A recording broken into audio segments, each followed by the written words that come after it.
తెలుగు రాష్ట్రాల్లో అతిపెద్ద lift manufacturer lifts ట్రై.com dealership కూడా ఇవ్వబడింది. మీర్పేట హత్య, భార్యను ముక్కలు చేసి ఉడకబెట్టి బయటపడేసినటువంటి దారుణ ఘటనకు సంబంధించి ఆ హత్య చేసినటువంటి భర్త పూర్తి వివరాలు ఆయన దగ్గర నుంచి సేకరించి పోలీసులు సంచలన విషయాలు బయటపెట్టారు. ఎట్టకేలకి కేసుకు సంబంధించినటువంటి కంక్లూజన్ని పోలీసు అధికారులు తీసుకురావడం జరిగింది.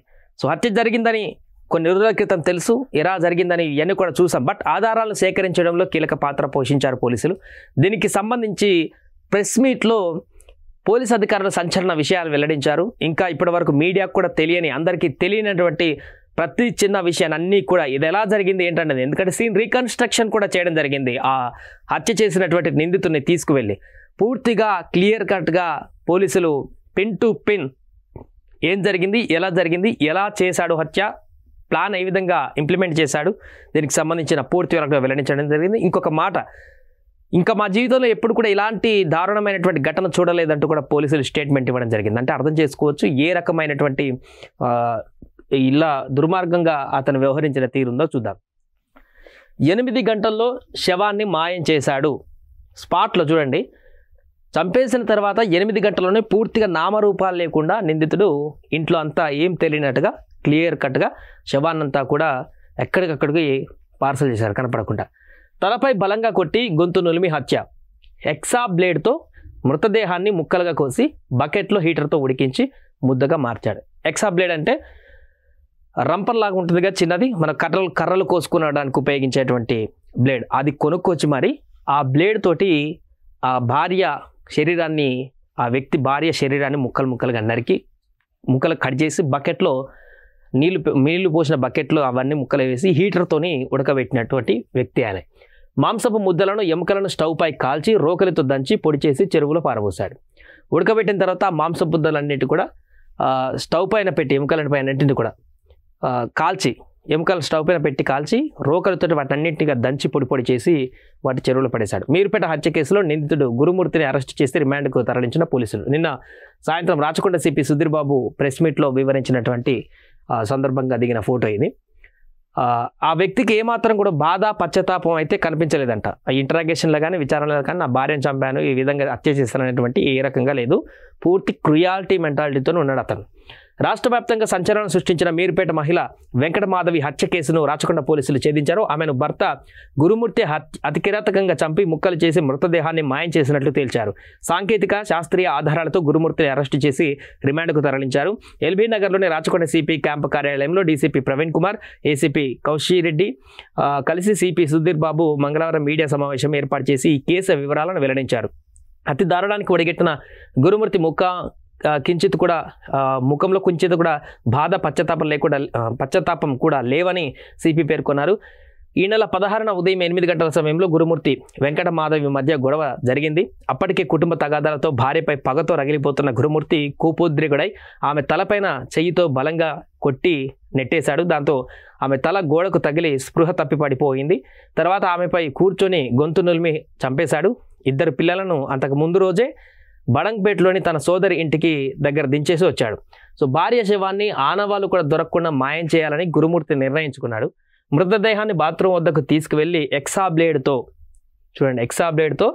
చేతులు, కాళ్ళు, మొండెం, తల భాగాలన్నీ కూడా ఒక్కొక్క పార్ట్ ఫస్ట్ వేరు చేశాడు. ఆ బాడీ మొత్తాన్ని కూడా వాటిని ముక్కలుగా కోసి బకెట్లో నీళ్లు పోసి పలు విడతలుగా హీటర్తో వేడి చేసి ముద్దగా మార్చాడు. ముద్దగా మారినటువంటి శరీర భాగాలను, ఎముకలను శుభకార్యాలలో వాడేటువంటి స్టవ్ పైన కాల్చాడు. అంటే పెద్ద స్టవ్ ఉంటుంది కదా, పెద్ద వంటలకు ఉపయోగించేటువంటి పెద్ద స్టవ్, మన ఇంట్లో ఉండేటువంటి రెగ్యులర్గా వాడేటువంటి స్టవ్ కాకుండా పెద్ద స్టవ్ ఉంటుంది, ఆ స్టవ్కి సంబంధించి దాన్ని మొత్తం ఉపయోగించి కాల్చాడు. బాగా నల్లగా కాలినటువంటి తర్వాత గుణపం రోకల బండతో దంచి పొడి చేశాడు.